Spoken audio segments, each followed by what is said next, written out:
Hello everyone, welcome back to my channel biology with Sonu.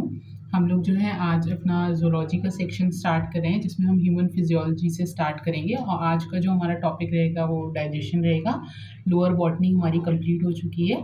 ठीक है, तो आप लोग क्या कर सकते हो, अपनी प्रिपरेशन को बूस्ट करने के लिए चैनल को ज़्यादा से ज़्यादा सब्सक्राइब कर सकते हो, वीडियोज़ को अपने फ्रेंड्स में शेयर कर सकते हो, जिससे कि उनके पास भी ये कंटेंट जो है पहुँच सके। और अगर आपकी कोई डाउट्स रहते हैं या कोई भी क्वेरीज रहती हैं, तो आप लोग जो है मुझे टेलीग्राम चैनल पर बायोलॉजी विद सोनू पर भी मैसेज कर सकते हो, या फिर आप कमेंट सेक्शन में भी मैसेज कर सकते हो मुझको। ठीक है, जो भी आपके डाउट्स हैं उसके रिगार्डिंग। तो चलिए स्टार्ट करते हैं आज का अपना टॉपिक, दैट इज डाइजेशन। ठीक है, हेडिंग डाल लीजिएगा, डाइजेशन। ठीक है, तो अगर हम बात करें बेसिकली ह्यूमन फिजियोलॉजी में हमें जो हमारी बॉडी वर्क करती है उसमें क्या क्या चीज़ें रहती हैं, कौन कौन से सिस्टम्स वर्क करते हैं। तो एक तो डाइजेस्टिव सिस्टम वर्क करता है, देन रेस्पिरेटरी सिस्टम होता है, जो हम सांस लेते हैं छोड़ते हैं किस तरीके से पूरा प्रोसेस होता है। रेस्पिरेशन के बाद एक्सक्रीशन रहता है।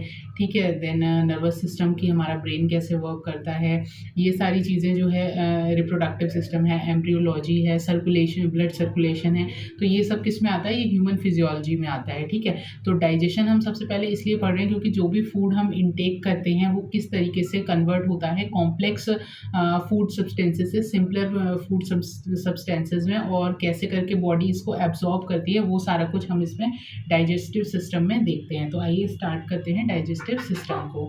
ठीक है, डाइजेस्टिव सिस्टम। तो डाइजेस्टिव सिस्टम जो है इसको हम दो हेडिंग्स में पढ़ते हैं, एक तो एलिमेंट्री कैनाल और एसेसिटी। Alimentary canal and accessory digestive parts. Digestive parts. ठीक है, इन दो पार्ट्स में हम इसको पढ़ते हैं। एलिमेंट्री कैनाल क्या होता है, ये हमारा माउथ से लेकर के फ्रॉम माउथ टू एनस जो कुछ भी है वो हमारा एलिमेंट्री कैनाल है। ठीक है, यहाँ पे आप नोट कर सकते हो, from mouth to anus, from mouth to anus. ठीक है, अब इसमें क्या क्या आ जाता है, देखो इसमें एक तो हमारा माउथ आ जाता है, बकल कैविटी आ जाती है। इसी के नीचे ही आप लोग नोट करते रहिएगा, माउथ एंड बकल कैविटी आ जाती है। ठीक है, फेरिंग्स आ जाता है, ईसोफेगस आता है, देन स्टमक आता है, एंड इंटेस्टाइन्स आते हैं। इंटेस्टाइन में दोनों ही, स्मॉल एंड लार्ज। ठीक, स्मॉल इंटेस्टाइन भी इसी में आता है एंड लार्ज इंटेस्टाइन भी इसी में आता है। तो एलिमेंट्री कैनाल में हमारे ये सारी चीज़ें हमें पढ़नी है। देन अगर एक्सेसरी डाइजेस्टिव पार्ट्स की बात करें तो उसमें क्या क्या आ जाता है, देखो एक तो टूथ आ जाता है, टूथ के बारे में हमें पढ़ना है। ठीक है, टंग के बारे में हमको पढ़ना है, देन सलाइवरी ग्लैंड्स के बारे में पढ़ना है, जहाँ से क्वेश्चन बनते हैं, सलाइवरी ग्लैंड्स। इसके अलावा लीवर एंड गॉल ब्लैडर पढ़ना है, लीवर एंड गॉल ब्लैडर आता है एक्सेसरी डाइजेस्टिव पार्ट्स में। Okay, liver and gall bladder के अलावा पेनक्रियाज। ठीक है, तो इन सब के बारे में हमको जो है डाइजेस्टिव सिस्टम में पूरा पढ़ना होता है। तो एक एक करके स्टार्ट करते हैं। सबसे पहले डाइजेशन की डेफिनेशन देख लेते हैं शॉर्ट में, कि डाइजेशन हम बेसिकली किसको बोलते हैं। तो डाइजेशन जो है एक mechanical as well as chemical process होता है। ठीक है, डाइजेशन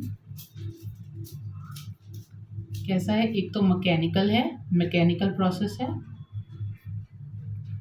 मैकेनिकल प्रोसेस, और इसी तरीके से इसको हम जो है केमिकल प्रोसेस भी बोलते हैं। ठीक है, तो ये mechanical as well as chemical process होता है। ठीक है, अब कैसे हम इसको आइडेंटिफाई करते हैं या कैसे हम कहते हैं कि ये मैकेनिकल है या केमिकल है। तो इसमें मैकेनिकल में क्या होता है, role of tooth and muscles, role of tooth and muscles. ठीक है, और वहीं केमिकल की बात करें तो यहाँ पर क्या होता है, रोल ऑफ एंजाइम्स। इन सभी एंजाइम्स के बारे में हमको पढ़ना है इसमें। ठीक है, तो अब डेफिनेशन की जैसे हमने बात करी, तो ये क्या होता है, ब्रेक डाउन ऑफ, डाइजेशन क्या होता है, break down of complex food जैसे कि क्या क्या पॉलीमर्स, है ना, into simpler foods, simpler foods, that is monomers,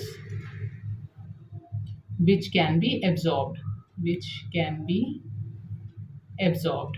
ठीक है, ये हमारी जनरल डेफिनेशन हो गई डाइजेस्टिव सिस्टम की। अब इसके एग्जांपल्स देख लेते हैं कि कौन कौन से फूड कैसे एब्जॉर्ब होते हैं। तो देखो, जो कार्बोहाइड्रेट्स है या स्टार्च है, ये कैसे एब्जॉर्ब होता है, ये ग्लूकोज की फॉर्म में एब्जॉर्ब होता है। ठीक है, वहीं बात करें अगर प्रोटीन्स की, जो भी हम प्रोटीन इनटेक लेते हैं वो किस फॉर्म में एब्जॉर्ब होता है, वो अमीनो एसिड्स की फॉर्म में एब्जॉर्ब होता है बॉडी में। ठीक है, देन अगर बात करें लिपिड्स की, तो लिपिड्स किस फॉर्म में एब्जॉर्ब होते हैं, ये फैटी एसिड्स एंड ग्लिसरॉल की फॉर्म में एब्जॉर्ब होते हैं। ठीक, और वहीं न्यूक्लिक एसिड की अगर हम बात करें, न्यूक्लिक एसिड, तो ये न्यूक्लियोटाइड्स एंड न्यूक्लियोसाइड्स के फॉर्म में एब्जॉर्ब होते हैं, और ये आगे और ब्रेक हो जाते हैं nitrogenous base plus pentose sugar में। ठीक है, तो ये सब क्या बन रहा है, ये सब जितनी भी चीज़ें बन रही हैं कॉम्प्लेक्स फूड से, ये क्या बन रही हैं, ये मोनोमर्स बन जा रहे हैं। ठीक है, मोनोमर्स। ओके, तो अब स्टेप्स देख लेते हैं पहले डाइजेशन के क्या क्या स्टेप्स रहते हैं, किन स्टेप्स में डाइजेशन का जो प्रोसेस है वो होता है। तो नेक्स्ट हेडिंग डाल लीजिए, स्टेप्स ऑफ डाइजेशन।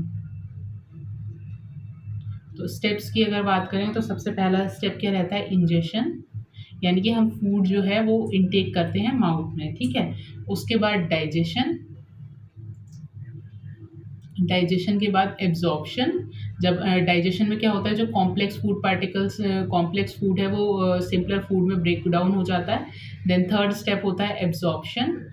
एब्जॉर्प्शन में क्या होता है, जो सिंपलर फूड होता है वो बॉडी एब्जॉर्ब कर लेती है। उसके बाद एसिमिलेशन, एसिमिलेशन में क्या होता है कि जो बॉडी ने फूड एब्जॉर्ब करा है, जहाँ जहाँ पर उसकी रिक्वायरमेंट है वहाँ वहाँ उसको एसिमिलेट कर दिया जाता है। एंड लास्ट में इजेशन, जो भी वेस्ट फूड पार्टिकल्स हैं या वेस्ट फूड है उसको हम बॉडी से इजेस्ट आउट कर देते हैं। ठीक है, तो ये जो स्टेप्स हैं आप इसको लिख सकते हो, 1 2 3 4 5 स्टेप्स रहते हैं ये स्टेप्स ऑफ डाइजेशन में। ठीक है, अब अगर मोड ऑफ डाइजेशन की हम बात करें, देखो स्टेप्स के बाद हम देख लेते हैं next mode of digestion.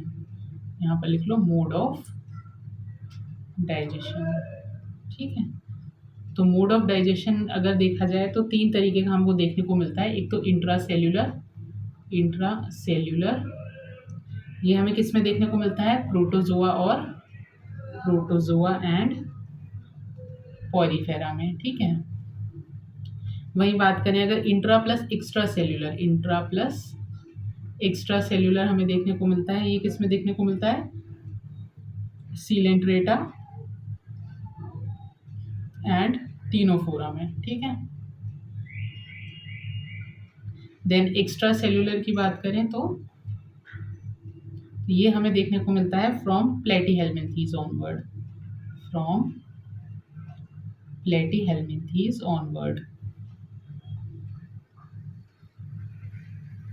Okay, एक चीज और नोट करके लिख लो कि जो एलिमेंट्री कैनाल फर्स्ट डेवलप हुआ था, first time alimentary canal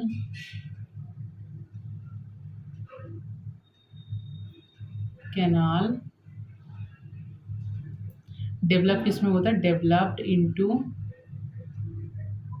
Platyhelminthes. मतलब सबसे पहला जो एलिमेंट्री कैनाल बना था वो प्लेटीहेल्मिन्थीज में बना था, बट ये कैसा था, ये इनकम्प्लीट था। ठीक है, इनकम्प्लीट। और फर्स्ट कंप्लीट एलिमेंट्री कैनाल कहाँ बना था, फर्स्ट कंप्लीट एलिमेंट्री कैनाल जो डेवलप हुआ था वो किस में डेवलप हुआ था, वो एस्केल्मिन्थीज में डेवलप हुआ था। ठीक है,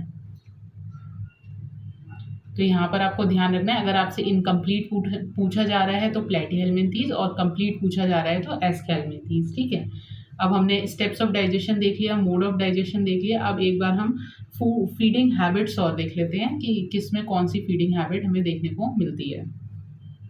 ठीक है, तो नेक्स्ट हेडिंग डाल लीजिए, फीडिंग हैबिट्स। ठीक है, अगर फीडिंग हैबिट की बात करें तो होलोजोइक हमें देखने को मिलती है एनिमल्स में, ठीक है, होलोजोइक एनिमल्स में, ठीक है। होलोफाइटिक देखने को मिलती है प्लांट्स में।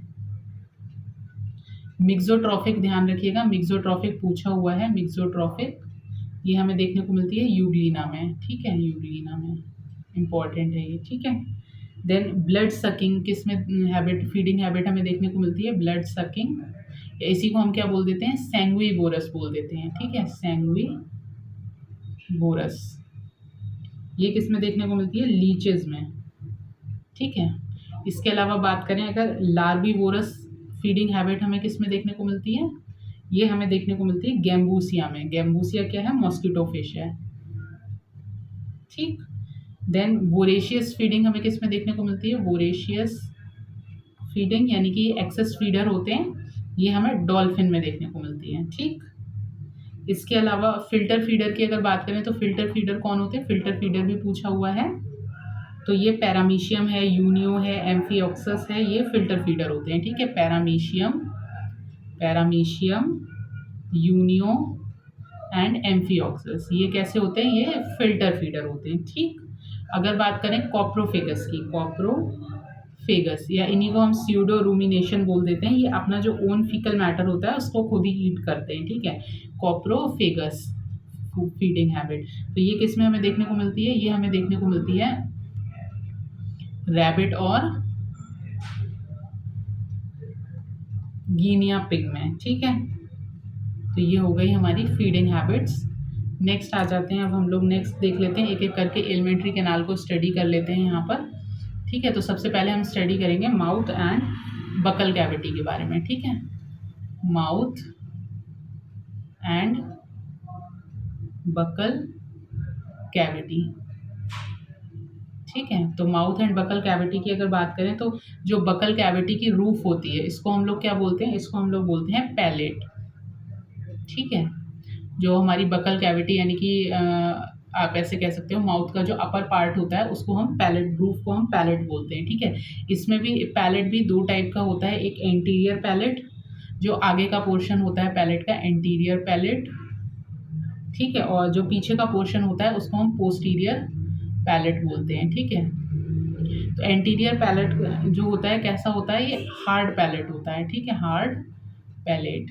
अगर आप अपनी टंग से ऊपर टच करके देखोगे तो आगे का जो पोर्शन, आगे का जो पैलेट होगा वो कैसा होगा, वो हार्ड होगा, बट वहीं अगर पीछे की तरफ टंग से टच करोगे तो वो कैसा होता है, वो सॉफ्ट होता है, ठीक है। तो पोस्टीरियर पैलेट को हम सॉफ्ट पैलेट भी बोलते हैं, ठीक है।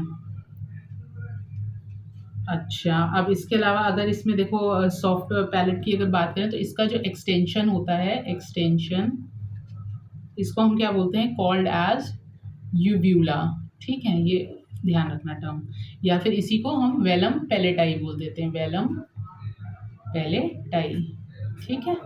ये दोनों टर्म्स आपको याद रखने हैं, ठीक है।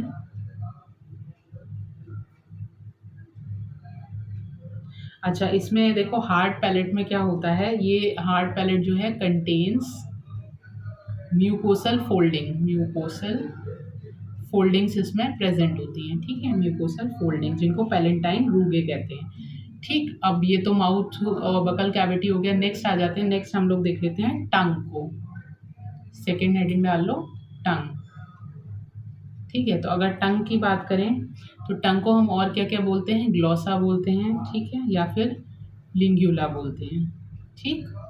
ये तीनों ही टर्म्स, दोनों ही टर्म्स जो हैं टंग से ही रिलेटेड हैं, ठीक है। अब इसके अगर एंटीरियर पार्ट की बात करें टंग के, तो टंग का जो एंटीरियर पार्ट होता है ये किससे अटैच्ड होता है, ये अटैच्ड होता है फ्लोर ऑफ बकल कैविटी से, attached with floor of buccal cavity, ठीक है, जिसको क्या बोलते हैं हम लोग, जिसको बोलते हैं फ्रेन्यूलम, कॉल्ड एज फ्रेन्यूलम, ठीक है। अच्छा, इसमें जो है फ्रेन्यूलम की एक डिजीज़ होती है जिसको क्या बोला जाता है, अकीलोग्लॉसिया, ठीक है, उसको भी नोट कर लीजिएगा। देन एंटीरियर पार्ट के बाद बात करें अगर पोस्टीरियर पार्ट की, पोस्टीरियर पार्ट, तो टंग का जो पोस्टीरियर पार्ट होता है वो किससे अटैच्ड होता है, वो अटैच्ड होता है हायोइड बोन से, अटैच्ड विद हायोइड बोन, या इसी को हम टंग बोन भी बोल देते हैं, ठीक है, टंग बोन। ठीक है, तो ये हमने देख लिया टंग में कि एंटीरियर पार्ट हमारा किससे अटैच्ड होता है, पोस्टीरियर पार्ट टंग का किससे अटैच्ड होता है। नेक्स्ट अगर बात करें हम, तो ये कैसे, इसमें जो है टंग में लिंगुअल पैपिले प्रेजेंट होते हैं, जिनको हम क्या, जो देखो लिंगुअल पैपिली, ठीक है, टंग में लिंगुअल पैपिले प्रेजेंट होते हैं, जो कि क्या कंटेन करते हैं, कंटेन्स टेस्ट बर्ड्स। ठीक है, जो भी हमें टेस्ट आता है, जो भी हम खाना खाते हैं, वो किसकी वजह से आता है, टेस्ट बर्ड्स की वजह से आता है। ठीक है, तो देखो टेस्ट बर्ड की अगर हमने बात करी है तो किस तरीके से, जैसे ये अगर हमारी टंग है तो आगे हमें जो भी स्वीट टेस्ट आता है वो यहाँ पर आता है। ठीक है, इधर कॉर्नर्स पर जो आता है यहाँ पर ये वाला, ये कैसा होता है, ये सॉर होता है, बीच में यहाँ पर ये सॉल्टी टेस्ट के लिए होती है टेस्ट बर्ड्स, ठीक है, सॉल्टी, और यहाँ पर लास्ट में बिल्कुल ये बिटर होता है। ठीक, अच्छा, लिंगुअल पैपिले के अलावा कुछ ग्लैंड्स भी प्रेजेंट होते हैं टंग में, वो भी देख लो। ग्लैंड्स कौन कौन से ग्लैंड्स प्रेजेंट होते हैं, एक तो इब्नर्स ग्लैंड होता है, ठीक है, इब्नर्स ग्लैंड, और दूसरा होता है नुन्स ग्लैंड, ठीक है, नुन्स ग्लैंड। और मसल्स की अगर बात करें, इब्नस ग्लैंड क्या सिक्रीट करता है, तो यहाँ पर ये आप लिख लेना, सिक्रीट्स लिंगुअल लाइपेज। इसके अलावा देखो ये कैसे, इसमें मसल्स की अगर बात करें तो स्ट्रिएटेड मसल्स पाई जाती हैं, ठीक है, स्ट्रिएटेड मसल्स। अब देख लेते हैं इसमें जो है पैपिली भी देख लेते हैं हम लोग, ये तो मैंने टेस्ट का ऊपर बता दिया था। अब देखो यहाँ पर अगर बात करें तो यहाँ पर जो होती हैं फंजीफॉर्म पैपिली होती हैं, फंजीफॉर्म पैपिली, ठीक है, आगे को ये इस तरीके से मैं बना दे रही हूँ, ये ठीक है। ये कैसे होते हैं, ये स्मॉलेस्ट होते हैं, स्मॉलेस्ट होते हैं, मैक्सिमम होते हैं, और कैसे होते हैं, मशरूम शेप्ड होते हैं, मशरूम शेप्ड, ठीक है। इसके अलावा बात करें तो यहाँ पर इस तरीके से दूसरे कलर से बना दे रही हूँ, चलो मैं रेड कलर से, ठीक है, ये होते हैं फिलीफॉर्म, ठीक है, फिलीफॉर्म पैपिली।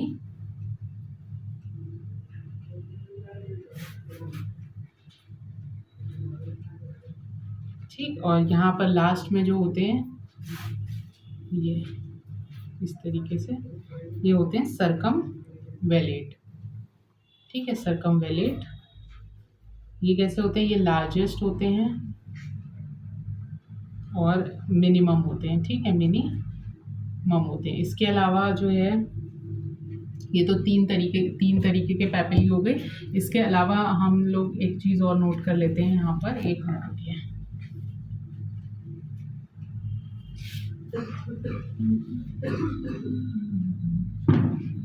हमने फिलीफॉर्म देख लिया, फंजीफॉर्म देख लिया, और एक और हर्बीवोर्स में मिलता है, यहाँ पर अलग से स्टार मार्क करके लिख लेना, फोलिएट पैपिली, ठीक है, फोलिएट। ये हर्बीवोर्स में देखने को मिलता है, हर्बीवोर्स में, ठीक है, चिल्ड्रन में देखने को मिलता है।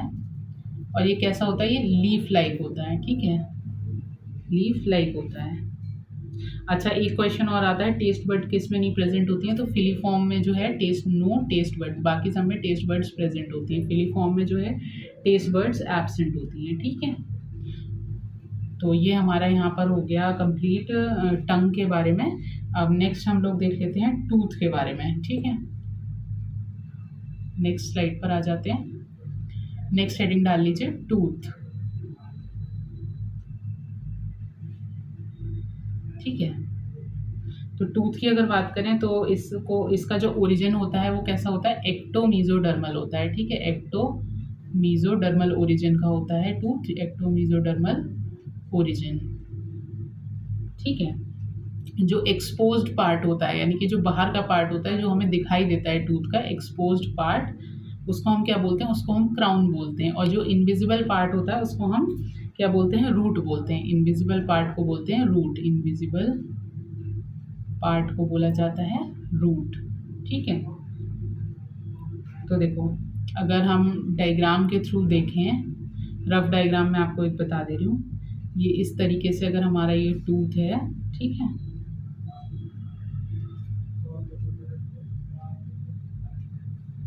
डायग्राम ठीक नहीं बन रहा है, बट समझ जाना आप लोग, ठीक है। तो ये वाला जो पोर्शन है,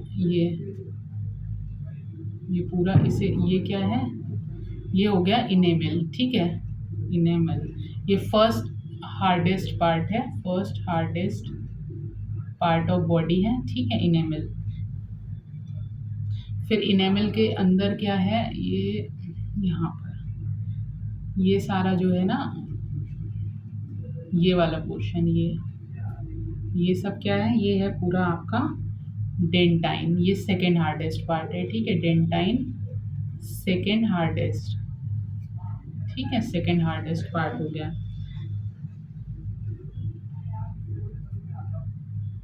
ठीक है। अब देखो ये जो है, ये वाला पोर्शन, ये देखो, ये आपका सब, ये सब क्या हो जाएगा, ये जो है आपका, ये पल्प कैविटी है, ठीक है, पल्प कैविटी। इसमें सारी जो ब्लड वेसल्स हैं, ब्लड वेसल्स एंड नर्व्स होती हैं, एंड नर्व्स ये कहाँ प्रेजेंट होती हैं, पल्प कैविटी में प्रेजेंट होती हैं, ठीक है। और ये जो पोर्शन है, ये इस तरीके से जिसमें ये अटैच्ड होता है, इसको हम बोलते हैं गम, ठीक है, मसूड़े हिंदी में जो बोलते हैं, ठीक है, गम्स। और कैविटी ऑफ जॉ बोन को क्या बोलते हैं, ये जो ये कैविटी है, इसको हम बोल देते हैं थीका या एल्वियोलस, थीका या एल्वियोलस, ठीक है। Cavity of jaw bone, cavity of jaw bone, ठीक है। अब देखो मैंने जैसे टूथ आपको बताया एक्टो मीजोडर्मल होता है, ठीक है। तो मीजोडर्म से कौन सा पार्ट बनता है, ये जो रूट होती है, ये मीजोडर्मल ओरिजिन की होती है, और ये जो क्राउन एरिया होता है वो एक्टोडर्मल ओरिजिन का होता है, एक्टोडर्मल, ठीक है। तो इसलिए हम इसको एक्टोमीजोडर्मल बोलते हैं, ठीक है। आ जाओ नेक्स्ट स्लाइड पर देख लेते हैं इसको। ये तो मैंने आपको डायग्राम में एक्सप्लेन कर दिया, होपफुली आप लोगों को समझ में आ गया होगा। अब देख लेते हैं एक बार इनेमल के बारे में, ठीक है, एक एक करके देखते हैं। इनेमल की अगर हम बात करें तो इनेमल एक्टोडर्मल ओरिजिन का होता है, एक्टोडर्मल, ठीक है। अब याद करने के लिए अगर आपको याद करना है तो इनेमल में ई आ रहा है, एक्टोडर्मल में ई आ रहा है, ठीक है। इस तरीके से आप कर सकते हो। और इनेमल प्रोड्यूसिंग सेल्स को हम क्या बोलते हैं, इनेमल प्रोड्यूसिंग सेल्स को बोला जाता है प्रोड्यूस्ड बाय अमीलोब्लास्ट सेल, ठीक है। इनेमल प्रोड्यूसिंग सेल्स कौन से होते हैं, अमीनोब्लास्ट सेल्स। फिर बात करते हैं डेंटाइन की, ये तो इनेमल हो गया। नेक्स्ट बात करते हैं डेंटाइन की। तो डेंटाइन कैसा होता है ओरिजिन में, डेंटाइन जो होता है मीजोडर्मल इन ओरिजिन होता है, मीजोडर्मल इन ओरिजिन होता है, ठीक है। और ये कैसे प्रोड्यूस होता है, डेंटाइन प्रोड्यूसिंग सेल्स को हम क्या बोलते हैं, ओडोंटोब्लास्ट सेल बोलते हैं, प्रोड्यूस्ड बाय ओडोंटोब्लास्ट सेल्स, ठीक है।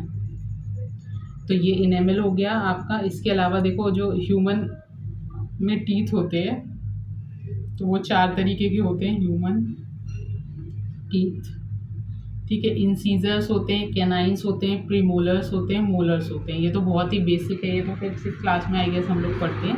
तो अगर हम बात करें किस तरीके से होते हैं, देखो ह्यूमन में अगर हम बात करें तो ये होते हैं 2 1 2 3, ठीक है, 2 1 2 3 अपॉन 2 1 2 3 होता है ये। और ये किस तरीके से हम इसको करते हैं, जैसे कि जो हमारा हाफ साइड है जॉ का, उसको हम कैलकुलेट करते हैं। जैसे अपर जॉ हो गया हमारा, उसको भी हाफ करके, यानी कि 2 इंसीजर्स, 1 कैनाइन, 2 प्रीमोलर और 3 मोलर्स होते हैं, ठीक है। इसी को जब हम इंटू 2 कर देते हैं तो ये हमारा 32 टीथ्स आ जाता है, ठीक है। अब वहीं अगर हम बात करें चिल्ड्रन में, ठीक है, बच्चों में अगर बात करी जाए तो incisor, canine, premolar and molar में, तो ये इसका फॉर्मूला क्या होता है, डेंटल फॉर्मूला 2102 अपॉन 2102। तो उनमें क्या एब्सेंट होता है, उनमें प्रीमोलर्स एब्सेंट होते हैं, ठीक है, और एक एक मोलर एब्सेंट होता है ये, ठीक है। अब ह्यूमन टीथ का थोड़ा सा और एक चीज़ देख लेते हैं जहाँ से क्वेश्चन पुट अप होता है। यहाँ पे लिख लो ह्यूमन टीथ, ठीक है। अगर ह्यूमन टीथ की बात करें तो ये कैसे होते हैं, हेटेरोडोंट होते हैं, heterodont. Heterodont means 4 different types of teeth होते हैं, ठीक है, incisor, canine, premolar and molar. Then heterodont के बाद नेक्स्ट देखें, अगर नेक्स्ट बात करें तो ये कैसे होते हैं, थीकोडोंट होते हैं। थीकोडोंट क्या चीज़ होती है, थीकोडोंट का मतलब होता है ये प्रेजेंट होते हैं इन थीका, या इसी को हम एल्वियोलस बोल देते हैं, एल्वियोलस, ठीक है, जॉ बोन में। देन फिर ये कैसे होते हैं, डाइफायोडोंट होते हैं, डाइफायोडोंट होते हैं, ठीक है। तो डाइफायोडोंट एंड मोनोफायोडोंट। मोनोफायोडोंट का क्या मतलब होता है कि लाइफ टाइम में एक ही बार ये निकलते हैं, मोनोफायोडोंट। और डाइफायोडोंट का मतलब होता है कि पूरी लाइफ, मतलब पूरे लाइफ में ये 2 बार निकलेंगे। तो कुछ टीथ जो होते हैं वो मोनोफायोडोंट होते हैं, कुछ जो होते हैं वो डाइफायोडोंट होते हैं। तो वो देख लेते हैं क्योंकि ये यहाँ से क्वेश्चन बनता है। तो डाइफायोडोंट कौन से होते हैं, 20 टीथ जो हैं वो 2 बार निकलते हैं। इन्हें हम मिल्क टीथ या लैक्टियल टीथ भी बोलते हैं, ठीक है, मिल्क टीथ या फिर लैक्टियल टीथ भी बोलते हैं, ठीक है। और जो मोनोफायोडोंट होते हैं तो वो 8 प्रीमोलर प्लस जो थर्ड मोलर है, थर्ड मोलर, ठीक है। और मोनोफायोडोंट कितने होते हैं टोटल, ये 4 इन नंबर, ठीक है। तो यहाँ पर हमारा जो है टीथ, ह्यूमन टीथ के बारे में ऑलमोस्ट सब कंप्लीट हो गया है। अब डेंटल फॉर्मूला, हाँ, और देख लो, नेक्स्ट स्लाइड में देख लेते हैं। ये थर्ड मोलर बताया है मैंने आपको, 4 इन नंबर होता है, ठीक है। नेक्स्ट स्लाइड में देख लेते हैं, आ जाओ। बहुत बड़ा टॉपिक है ये, 3-4 क्लास तो इसमें लगेंगी, ऑलमोस्ट 26। चलो टीथ खत्म करके नेक्स्ट क्लास से फिर अगला टॉपिक देखेंगे इसका। डेंटल फॉर्मूला और देख लेते हैं कौन कौन से डेंटल फॉर्मूला, ठीक है। डेंटल फॉर्मूला में सबसे पहले रैबिट का देख लेते हैं, जो मैक्सिमम पूछे गए हैं। तो ये होता है 2033/1023, ठीक है। कितने टीथ होते हैं इसके, 28 टीथ होते हैं। हॉर्स एंड पिग्स की अगर बात करें, हॉर्स एंड पिग्स की, तो ये 3143/3143, तो ये टोटल इंटू 2 करोगे तो कितने 44 टीथ आ जाएंगे, ठीक है। देन एलिफेंट की अगर बात करें, थर्ड एलिफेंट, ऊपर ह्यूमन और चिल्ड्रन का तो देख लिया, तो मैं दोबारा नहीं लिख रही हूँ, ठीक है। 1003/0003, इसमें कितने टीथ होते हैं, 14 टीथ होते हैं, ठीक है। इसके अलावा कुछ चीज़ें और पूछी जाती हैं, जैसे कि नोट करके यहाँ पर लिख लो, टस्क ऑफ जो एलिफेंट है, टस्क ऑफ एलिफेंट, ये कैसे होता है, ये मॉडिफाइड अपर इंसीजर है, ठीक है, मॉडिफाइड अपर इंसीजर है, ठीक, इंसीजर। और इस जो टस्क ऑफ एलिफेंट होता है, ये आइवरी इससे ऑब्टेन करते हैं, जिससे कि ऑर्नामेंट्स बनते हैं। देन इसके अलावा बात करें, टस्क ऑफ वॉलरस क्या है, टस्क ऑफ वॉलरस, ये मॉडिफाइड अपर कैनाइन है, मॉडिफाइड अपर कैनाइन है। तो इसमें कंफ्यूज मत होना कि कौन सा इंसीजर है, कौन सा कैनाइन है, ठीक है। इसके अलावा थर्ड मोलर को हम विजडम टीथ भी बोलते हैं, ठीक है, यहाँ पर ही लिख लो, थर्ड मोलर को क्या बोला जाता है, विजडम टीथ बोला जाता है, अकलदाड़ बोलते हैं, विजडम टीथ, ठीक है। रैबिट में क्या होता है, रैबिट में लिख लो यहाँ पर, कैनाइन एब्सेंट होता है, कैनाइन एब्सेंट। और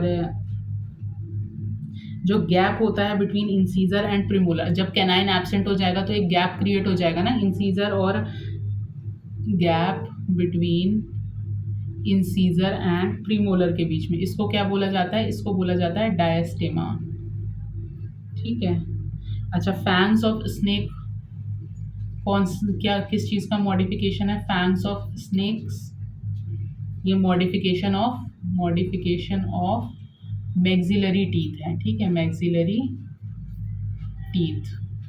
और पॉइजन ग्लैंड्स ऑफ स्नेक क्या है, पॉइजन ग्लैंड, ये सब क्वेश्चंस पूछे हुए हैं प्रीवियस ईयर में, इनको बिल्कुल स्किप नहीं करना है। पॉइजन ग्लैंड ऑफ स्नेक क्या है, ये होते हैं पैरोटिड ग्लैंड्स इनके, ठीक है, पैरोटिड ग्लैंड्स, गिच पिच ज़्यादा हो गया ना यहाँ, पैरोटिड ग्लैंड्स, ठीक है। अब चलो नेक्स्ट जो सलाइवरी ग्लैंड्स पढ़ना है, ये हम नेक्स्ट क्लास से पढ़ेंगे। अभी हम देख लेते हैं हमने क्या क्या चीज़ें इसमें आज क्लास में देख ली हैं। तो देखो डाइजेस्टिव सिस्टम के बारे में हमने देख लिया कि हम इसको 2 पार्ट्स में पढ़ते हैं, एलिमेंट्री कैनाल और एक्सेसरी डाइजेस्टिव पार्ट्स में, ठीक है। उसके अलावा हमने डाइजेशन की डेफिनेशन देख ली और ये कैसा प्रोसेस है, मैकेनिकल और केमिकल प्रोसेस है। देन इसमें कौन से पॉलीमर्स जो हैं कौन से मोनोमर्स में ब्रेक होते हैं वो देख लिया। देन स्टेप्स ऑफ डाइजेशन देख लिए, कि मोड ऑफ डाइजेशन देख लिया, फर्स्ट टाइम डेवलपमेंट कहाँ हुआ था एलिमेंट्री कैनाल का वो चीज़ देख ली, फीडिंग हैबिट्स देख ली हैं आज। देन हमने माउथ एंड बकल कैविटी को देख लिया है, ठीक है। उसके अलावा माउथ एंड बकल कैविटी के अलावा हमने टंग देख लिया है, टूथ देख लिया है। टूथ के बारे में पूरा ही डिटेल क्लास हो गई एक तरीके से ना। ह्यूमन टीथ कितने टाइप का होता है, हेट्रोडोंट, थीकोडोंट, डाइफाइडोंट एंड मोनोफाइडोंट देख लिया। देन डेंटल फॉर्मूलाज देख लिए हैं, ठीक है। तो आज की क्लास हम यहीं पर ही वाइंड अप करेंगे। नेक्स्ट क्लास में हम जो है सलाइवरी ग्लैंड से स्टार्ट करेंगे, ठीक है। और होपफुली 2 क्लासेस, मतलब एक क्लास जिसमें हम ये सब सलाइवरी ग्लैंड्स वगैरह सारी चीज़ें पढ़ लेंगे, और उसके बाद लास्ट में थर्ड वाली जो क्लास होगी उसमें हम क्या करेंगे, देखो सलाइवरी ग्लैंड्स हमें पढ़ना है, then liver and gall bladder, pancreas, इधर जो है stomach, small intestine, large intestine पढ़ना है। देन उसके बाद जो मैकेनिज्म है डाइजेशन का वो देखना है। तो मतलब 2 क्लासेस और मान के चलो कि डाइजेशन में आपको को लगने वाला, टोटल 3 क्लासेस में डाइजेशन कंप्लीट हो जाएगा, ठीक है। तो मिलते हैं अब अपनी नेक्स्ट क्लास में। Till then take care, thank you.